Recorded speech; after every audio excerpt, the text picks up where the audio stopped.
Hello, and we're back again. What's on day 5-ish? I just typed the description in, so I think it is day 5. Day 5-ish of what is on Doctor Who on Twitch. Secundus, the second run of the stream, which is quite exciting. I am still pretty chuffed that it's back. I've not been ground down yet by the daily deluge of just classic sci-fi. It's not got to me yet, which I think is pretty promising. What's on today then? What's your handy wee guide telling us? You got your Seeds of Death, 2 episodes, so that's the conclusion to Seeds of Death. You got the War Games, 10 episodes, that's Troughton's finale, 10 episodes. Could have sworn it was 12. Spearhead from Space, 4 episodes. The Silurians, 7 episodes. Ambassadors of Death. You get the first 2 episodes of that. Now, that is quite a lot of Who. That is quite a lot of Who to get through. But that said, that's like just like that's such a girth of like quality. I couldn't like when I watch Doctor Who normally, like when I watch Classic Who, I usually just bung on a DVD and then maybe watch some of the extras, have a wee root around for the Easter eggs because they usually on those DVDs, have a wee appreciate of the covers because the covers are cracking. But I don't like watched 12 hours of just straight bangers. And that's what you'll be getting if you sit down and watch 10 stream. Like just 12, like I feel like it's 12 hours. I could easily check or do the math, but let's just say it's 12 hours. 12 hours of, just like, is there too much of a good thing? Like, I feel like if Twitch did this again, like, I understand why they're doing it this way. I mean, it's an experiment. You can test out the format. Like, you don't have to clog up an entire summer with Doctor Who. But I feel like the first run, the first stream was better because it felt like more of a thing because it was like a full, like long time. And also, it was quite a lot more manageable than this. This is more like they know that people aren't going to watch it all religiously and they'll just tune in whenever. So we may as well just bung it all together. Which, I don't know, it might be a wee bit of a disservice to the episodes themselves. But I'm interested to see what people think about it, really. Let us know in the comments, or the chat. This is pre-recorded, so I don't know if you can actually... I doubt you'd be able to do the chat, but it's something YouTubers say, isn't it? Aye, what have we got? We've got the Seeds of Death. I'm pretty sure that's the Transmat one. Or no?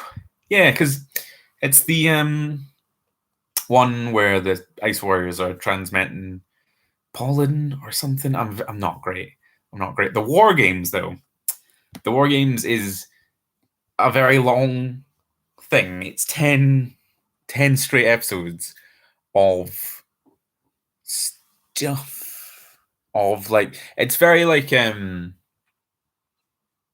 not my pick of the day, is what I'm saying. It's very like, it's good. I liked it. I watched almost all of it last year. I should really sit down and watch all of it when I get the chance. I believe I don't have that DVD. It's not one that I usually like focus on like monsters that I like when it comes to DVD buying. But it's very like, I don't know. I don't know how to describe the War Games because it's like it's 10 episodes of like straight classic black and white Doctor Who. And black and white Doctor Who. It's the last Troughton episode, and it's the first one with the bloody Time Lords. So there's a heck of a lot going on. Here, clean the screen there. There's a heck of a lot going on in those episodes. It's definitely one to watch. I can't recommend it, mainly based on like its competition. So like Spearhead's on. Spoilers, it's going to be Spearhead. Spearhead is a spectacular banger of an episode. Like, it is, and I believe my friend David, who does the season 11 podcast with me, I believe I'm stealing this from him, but he said that's the episode that made Doctor Who immortal, and it pretty much is, because that Spearhead is like it just made the show what it is. Like you can't really get away from that. Oh, it's iconic. I'm just going to talk about Spearhead now. Like, War Games is great. I can't really focus in anything specifically good about it other than the fact that the Doctor uses the sonic screwdriver as a screwdriver. Like, he does it to convince some military folk that he's either a time traveler or an alien. I can't remember which. And he's like, here, look. And he like puts a revolver down and he gets the sonic screwdriver, and the sonic screwdriver unscrews a screw on the revolver handle. And the guy's like, good Lord, look at that. You should use it as a screwdriver more. You should. You should. War Games is good. I feel like I don't have enough of a connection with it to like, because I feel like I'm just going like, it's good. It's good. It's no Spearhead. It's no Spearhead, but it's good. Spearhead from Space. I always thought it was Shepherd from Space when I was wee. I have raging dyspraxia, and I know that's not the reading one, but I feel like Doctor Who's misused that word so much this year, or last year now, I guess. I can say whatever I want with it and feel justified. Spearhead from Space is a cracker. I could sit down and watch it forever, really. Like, it's one of because like it's got that first episode freshness in a way that I feel like all other fresh starts for Doctor Who are probably trying to recreate some of its magic. Like, I know that's like a general restart, reboot, jumping on point vibe for media in general, but I feel like Spearhead nails that in such a way. Like, it makes it so exciting, and like the whole kind of setup with the unit. And it's like season 1 of Pertwee stuff is its own wee, definitely weird trying vibe, because like later on it gets like more Doctor Who-y, for lack of a better term, and like the kind of the sci-fi stuff becomes more not sillier, but like less we had these 4 banging ideas, and like more we have to like fill the episode stuff. I suppose it gets that way in Inferno with the werewolf people, but there's a certain like not hard sci-fi, but like getting on for hard sci-fi tone that they're at least trying for in that first season, and Spearhead really gets it.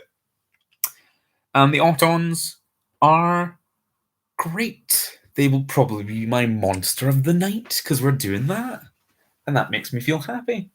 That face is just terrifying. Like, how did they get that face? So, like, I know it was the 70s, so it was like intrinsically more terrifying than if it was made at any other point in time. But like that kind of glassy, waxy, like kind of cheruby, baby stare, like it's genuinely unsettling. And I feel like they tone it down for when they come back in Terror of the Autons tomorrow, I guess, because that's the schedule we're on. But yeah, Autons are great. Autons should be in more things. It's weird that they've only really been in Rose and New Who. I know there's like lots of things that Auton characters get up to later in the show, but like specifically as like a threat. And like I know that like Rose is, I guess, like I was saying, trying to capture the magic Spearhead by having Autons, because Autons are very memorable. But like, why haven't they like used Autons to death? Like, it's such a good idea for a Doctor Who monster. Like, how many like episodes did the Weeping Angels get that they didn't really need? Like, what was the 80s thinking, really, is what I want to know. Because like they brought back a lot of classic monsters when you get to like Davison's era, because that was like a kind of tactic to get like the long-term fans on board. Why did they bring back the Autons? Autons are bloody amazing. They've got the wee handgun. The handgun is like everything about them is like iconic. And like it's kind of like, I guess they're very Weeping Angels-y in that you're taking like a thing that people see every single day and making it terrifying. And also, like the zombie movie trend happened. Like Autons are just zombies. Like, it's such a perfect marriage. Like, just do something with them. I know they've probably been in books, is the thing. I know I keep seeing a one David Tennant book when I'm in charity shops, and it's like Tennant versus the Autons, which I should probably just buy at this point. I've seen it so many times. I bet it was one of those that like one of the early ones, and it was like in the Tennant's heyday.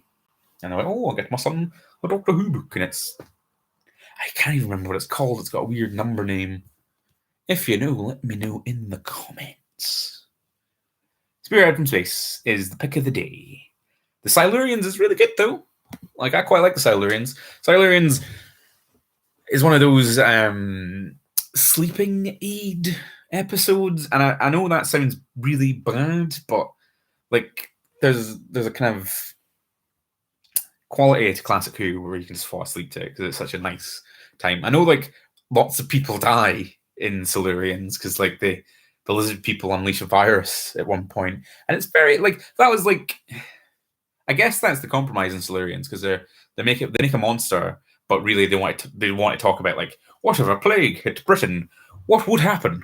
What would happen?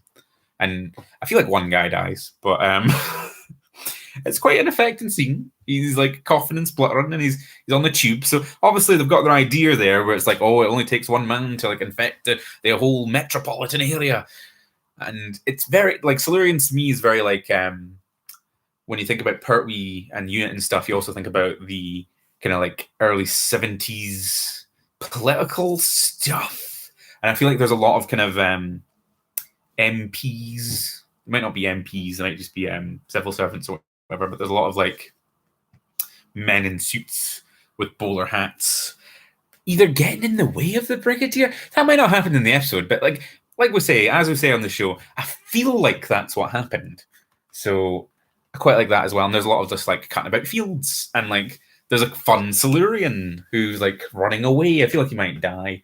Yeah, like the Chibnall Silurian episodes, I like more and more as the years roll by, which again I know is a backhanded comment, but I do kind of like them more and more, and they kind of capture the kind of fieldiness and the whole like the Silurians can't trust the humans, and the humans can't trust the Silurians because I don't know, and like they set up a wee arc in Silurians where like the Brigadier blows the heck out of the Silurians at the end. Spoilers for tonight's episode, I guess it was 40 years ago, and then the Doctor's like, oh, I can't believe it, I can't trust you, and then I feel like they resolve that immediately. I feel like that gets resolved in Inferno, but like we say, don't do your research. Don't do your research.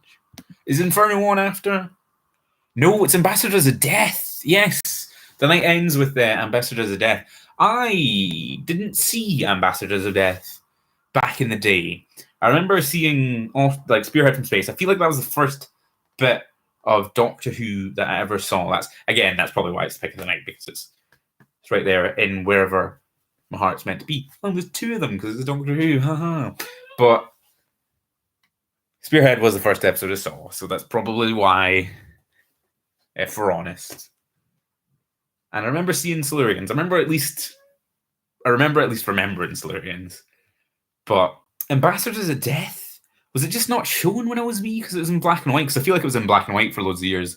They lost the color tapes and they only had the black and white ones. And then I feel like it got recolored in my lifetime, I want to say.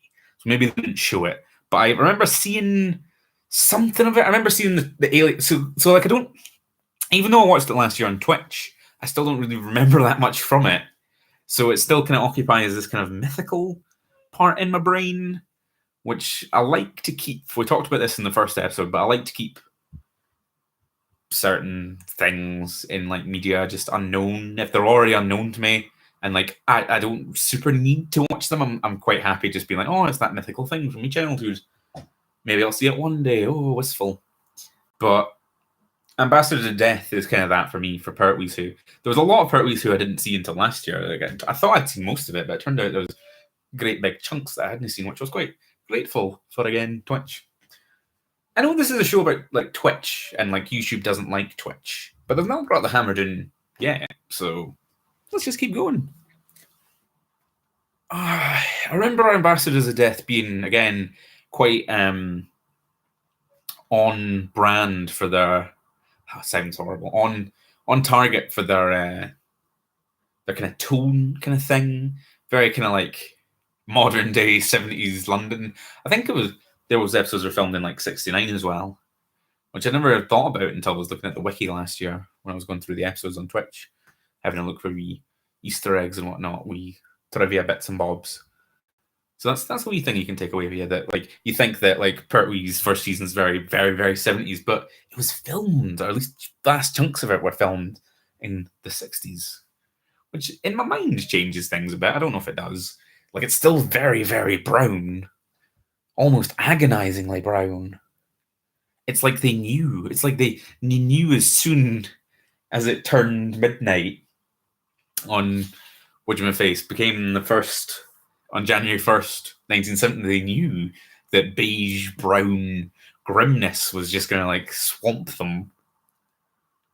It's a great vibe. All these episodes are bangers. They're all the pick of the night. The Autons are the monster of the night. Spearhead is the pick of our hearts. That's really all I have to say. Now, tune in tomorrow when it's more Pertwee. We have entered this glorious, I feel like it's only like a 3 or maybe even 4 day era, if that, of Pertwee, but Pertwee is 5 years, so he's got a lot of episodes. So tune in next time.